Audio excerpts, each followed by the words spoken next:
নমস্কার বন্ধুরা, আপনাদের প্রিয় চ্যানেল এবং আপনার চ্যানেল টিম টেক্স সাপোর্টে আপনাদের সবাইকে স্বাগতম। আমি বিনয় বিশ্বাস আরেকটি নতুন ভিডিও নিয়ে আপনাদের সবার সামনে। আশা করছি সবাই ভালো আছেন এবং প্রতিনিয়ত নিজের ব্যবসাকে এগিয়ে নিয়ে যাওয়ার জন্য সর্বদাই প্রচেষ্টা করছেন। আজকের এই ভিডিওতে কি নিয়ে আলোচনা করব বুঝতে পেরেছেন। ব্যাংকের মিনিমাম ব্যালেন্স নিয়ে আরবিআই কিছু কথা বলেছেন এবং যেগুলা খুব তাড়াতাড়ি 1 তারিখ থেকে লাগু হয়ে যাবে। সো এই বিষয়গুলো কি মোটামুটি এই মুহূর্তে 7টা পয়েন্ট নিয়ে আলোচনা আরবিআই করেছে। এই 7টা পয়েন্টই আমি আপনাদের সামনে ডিটেলসে বলার চেষ্টা করছি। আশা করছি আপনারা ভিডিওটি স্কিপ না করে সম্পূর্ণ দেখবেন এবং তাতে আপনারা এই ইনফরমেশনটি সম্পূর্ণ উপভোগ করতে পারবেন এবং আগে অন্য কাউকেও আপনি জানাতে পারবেন। আরবিআই এর ব্যাংকের অ্যাকাউন্ট নিয়ে বা ব্যাংকে অ্যাকাউন্টদের আরও বেশি সুরক্ষিত করার জন্য ব্যাংকারদের হাত থেকে বিশেষ করে বিভিন্ন ব্যাংকাররা বা বিভিন্ন ব্যাংক কাস্টমারদের জন্য বিভিন্ন ধরনের নিয়ম প্রতিনিয়ত নিয়ে আসছেন এবং তাতে করে কাস্টমারদের অনেক বেশি পরেশানির সম্মুখীন হতে হচ্ছে। তা নিয়ে প্রথম পয়েন্টে আরবিআই বলেছেন 2 বছর ধরে যদি কোনো কাস্টমারের কোনো অ্যাকাউন্ট ইনঅ্যাক্টিভ থাকে, মানে ওই অ্যাকাউন্টে টাকা আছে বা পর্যাপ্ত পরিমাণে ধরুন টাকা আছে বা নেই, যাই হোক, 2 বছর ধরে যদি কোনো কাস্টমারের কোনো অ্যাকাউন্ট ইনঅ্যাক্টিভ থাকে, মানে টাকা তোলাও হয়নি, টাকা জমাও হয়নি, তবে ওই ব্যাংক অ্যাকাউন্টের জন্য আর কোনো চার্জ করা যাবে না। আর কোনো চার্জ দ্যাট মিনস ধরুন কাস্টমারটা যখন অ্যাকাউন্ট খুলেছিল তখন ডেবিট কার্ড নিয়েছিল, কাস্টমার যখন অ্যাকাউন্ট খুলেছিল তখন মোবাইল মেসেজ অ্যালার্ট অন রেখেছিলেন বা অ্যালার্ট নিয়েছিলেন। সো এইগুলার একটা চার্জ হয়। সো 2 বছর ধরে যদি কোনো কাস্টমারের কোনো অ্যাকাউন্ট ইনঅ্যাক্টিভ থাকে, তাতে যদি কোনো লেনদেন না হয়, তাহলে রিজার্ভ ব্যাংক বলে দিয়েছে সমস্ত ব্যাংকে আপনারা ওই অ্যাকাউন্টের কোনো প্রকার চার্জ কিন্তু করতে পারবেন না। দ্বিতীয় বলেছেন যে এই নিয়ম কবে থেকে লাগু হবে। এই নিয়ম 1 এপ্রিল 2024 থেকে সারা ভারতবর্ষের সমস্ত ব্যাংকের জন্য লাগু হয়ে যাবে। আর তারপর অ্যাকাউন্টের জন্য ব্যাংকে ওনারা আরও নির্দেশ দিয়েছেন। তৃতীয় নাম্বার পয়েন্টে আরবিআই বলেছেন যদি কোনো অ্যাকাউন্ট 2 বছর ধরে ইনঅ্যাক্টিভ থাকে, তাকে ইনঅ্যাক্টিভ অ্যাকাউন্ট মানা যায়, মানে ইনঅ্যাক্টিভ অ্যাকাউন্ট হিসেবেই মানা হবে। 2 বছর ধরে যদি কোনো প্রকার লেনদেন কোনো কাস্টমার না করে, তাহলে তাকে নিষ্ক্রিয় করে দেওয়া হোক বা ইনঅ্যাক্টিভ অ্যাকাউন্টের পর্যায়ে নিয়ে যাওয়া হোক। এইবার এখানে একটা কথা আছে, আপনি চাইলেই নিষ্ক্রিয় করতে পারবেন না। ব্যাংকে আরবিআই বলেছেন, রিজার্ভ ব্যাংক অফ ইন্ডিয়া বলেছেন যে আপনি চাইলে আবার কোনো কাস্টমারকে 2 বছর পর ইনঅ্যাক্টিভ করে দিতে পারবেন না। তার জন্য আপনাকে কিছু প্যারামিটার মানতে হবে। প্যারামিটারগুলো কি? যখন আপনি কোনো কাস্টমারের অ্যাকাউন্ট 2 বছর ধরে নন ট্রানজ্যাক্টিং থাকার কারণে ইনঅ্যাক্টিভ করতে যাচ্ছেন, তখন ইনঅ্যাক্টিভ করার আগে ওই কাস্টমারকে SMS এর মাধ্যমে অথবা ইমেইলের মাধ্যমে যোগাযোগ করতে হবে। সেটা SMS হোক, ইমেইল হোক, কল হোক, যে কোনো পর্যায়ে কাস্টমার সাথে যোগাযোগ করতে হবে। কাস্টমারকে জানাতে হবে যে আমরা আপনার অ্যাকাউন্টটিকে নিষ্ক্রিয় করব বা ইনঅ্যাক্টিভ করব, আপনি কি সেটাকে অ্যাক্টিভ রাখতে চাইছেন কিনা। যদি চান তাহলে আপনি ট্রানজ্যাকশন করুন।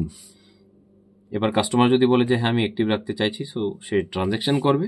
আর কাস্টমার যদি বলে না আমি করব না, সেটা ইনঅ্যাক্টিভ হয়ে যাবে। কিন্তু ঘটনা হচ্ছে সেটা তখনই হবে যখন কাস্টমারের সাথে যোগাযোগ হবে। এরকম প্রচুর কাস্টমার আছেন যারা কাস্টমারই দুনিয়াতে নেই, বা কাস্টমারের মোবাইল নাম্বার ওই মোবাইল নাম্বার আর ইউজ করেন না, customer mobile number continuously switch off আসছে, বা কাস্টমার ওই স্টেশনে বর্তমানে আর নেই। সেই ক্ষেত্রে কি হবে? সেই ক্ষেত্রে সেই অ্যাকাউন্টকে ইনঅ্যাক্টিভ অ্যাকাউন্টে কনভার্ট করা যাবে না, মানে অ্যাকাউন্টটিকে নিষ্ক্রিয় করা যাবে না। তো ব্যাংক কী করবে? ব্যাংকে তো নির্দেশ দিয়েছে আরবিআই যে আপনি এটা ইনঅ্যাক্টিভ আপনাকে করতে হবে। হ্যাঁ, আরবিআই এনাদেরকে এটাও বলেছে যদি ওই রকম পরিস্থিতিতে যে আপনি ওনাকে মেসেজও করেছেন, ইমেলও পাঠিয়েছেন, ফোন কলও করেছেন, কিন্তু কোনোভাবে ওনার সাথে কন্ট্যাক্ট করতে পারছেন না, তখন আপনাকে ওই কাস্টমারের নমিনির সাথে যোগাযোগ করতে হবে। দ্যাট মিনস আপনার ওই কাস্টমারকে ফিজিক্যাল ভেরিফাই বা ফিজিক্যালি আপনাকে যোগাযোগ স্থাপন করতে হবে। স্থাপন করার পর আপনাকে জানতে হবে একজ্যাক্ট কী হয়েছে, কাস্টমার কি দুনিয়াতে আছেন কি নেই। যদি না থাকেন তাহলে ক্লোজ করতে হবে, তার প্রক্রিয়া ব্যাংকে জানা আছে। আর যদি থাকেন তাহলে ওনাকে জানাতে হবে যে আপনার অ্যাকাউন্ট আমরা ক্লোজ করতে যাচ্ছি। আপনি যদি সেটাকে অ্যাক্টিভ রাখতে চান তাহলে তাতে ট্রানজ্যাকশন করুন। মানে আরবিআই এই মুহূর্তে অ্যাক্টিভ নয়, শুধু প্রো অ্যাক্টিভ হয়ে গেছেন সাধারণ মানুষদের জন্য। আরবিআই চাইছেন না কোনো প্রকারে ব্যাংকের দ্বারা সাধারণ মানুষ প্রতারণার শিকার হন, কোনো অনিয়মের শিকার হন। সো আরবিআই এই 5টা নিয়ম বলেছেন, সাথে 6 নম্বর নিয়মে বলছেন যদি কোনো অ্যাকাউন্ট ইনঅ্যাক্টিভ থাকে আর কোনো গ্রাহক চায় তাই অ্যাক্টিভ করতে, 2 বছর হয়ে গেল, 2 বছর ধরে কোনো কাস্টমার অ্যাক্টিভ নেই, ব্যাংক তাকে মেসেজের মাধ্যমে যোগাযোগ করলো, করে ইনঅ্যাক্টিভ করে দিল। এইবার কোনো কারণে সেই কাস্টমার আবার ব্যাংকে আসলো এবং ব্যাংকে এসে বললো যে আমি আমার অ্যাকাউন্টটি অ্যাক্টিভ করতে চাই। সেই ক্ষেত্রে আরবিআই বলেছে আপনি ওনাকে কোনো প্রকার চার্জ করতে পারবেন না। দ্যাট মিনস যেহেতু ওনার অ্যাকাউন্ট আপনার ব্যাংকে খোলা আছে, আপনার ওই কাস্টমারকে ফ্রিতে অ্যাকাউন্ট অ্যাক্টিভেশন প্রসেস করতে হবে। মানে সেখানে আপনি কোনো পেনাল্টি বা কোনো চার্জ কাস্টমারকে বসাতে পারবেন না। অ্যাকচুয়ালি এই সমস্ত কাহিনীগুলি কেন এসছে, হঠাৎ করে আরবিআই এই সমস্ত বিষয় কেন প্রোঅ্যাক্টিভ হয়ে গেছেন, এটাও তো একটা বিশাল প্রশ্ন।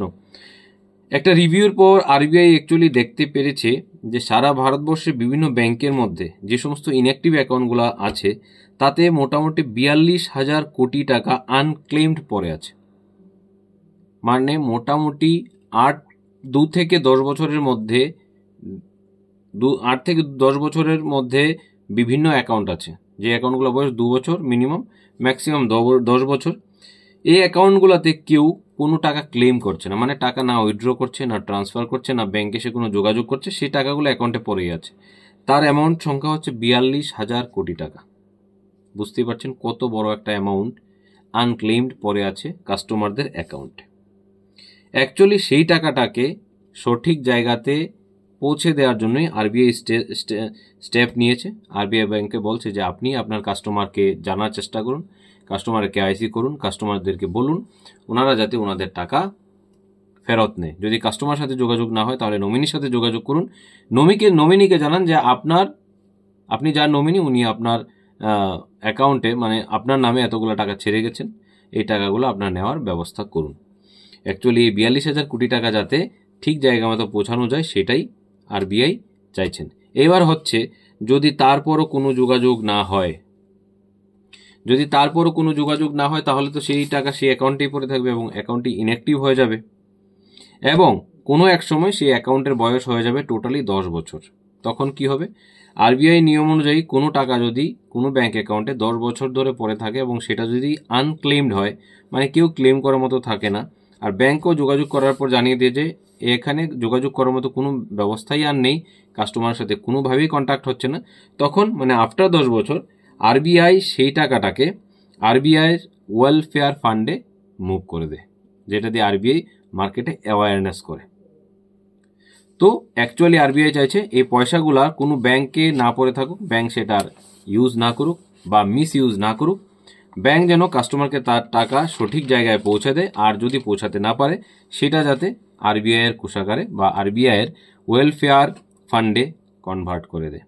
তো ব্যাংক অ্যাকাউন্ট বা ব্যাংকের মিনিমাম ব্যালেন্স নিয়ে আরবিআইয়ের এই চিন্তাধারা আমার মনে হচ্ছে 100% জায়েজ। তাতে করে আশা করি 42,000 কোটি টাকা কাস্টমারের কাছে ফেরত না গেলেও প্রচুর টাকাই অনেক মানুষ ফেরত পাবেন, যা তারা আদৌ জানতেন না তাদের অ্যাকাউন্টে পড়ে আছে। সো আপনারও কাছাকাছি যদি এরকম কেউ থাকে যারা জানেই না ব্যাংক অ্যাকাউন্টে টাকা পড়ে আছে বা তাদের কোন ব্যাংকে অ্যাকাউন্ট আছে, তাদেরকে জানানোর চেষ্টা করুন যে ভেবে দেখুন আপনার কোনো ব্যাংকে অ্যাকাউন্ট আছে কিনা। যদি থেকে থাকে তাহলে সেই ব্যাংক অ্যাকাউন্ট করুন, আদারওয়াইজ আপনার ব্যাংক ইনঅ্যাক্টিভ করে দেওয়া হবে এবং সেই টাকাগুলো পেতে গেলেও আপনাকে অনেকটাই ঝামেলা পোহাতে হবে, অ্যাক্টিভ করতে হবে, তারপর পাবেন।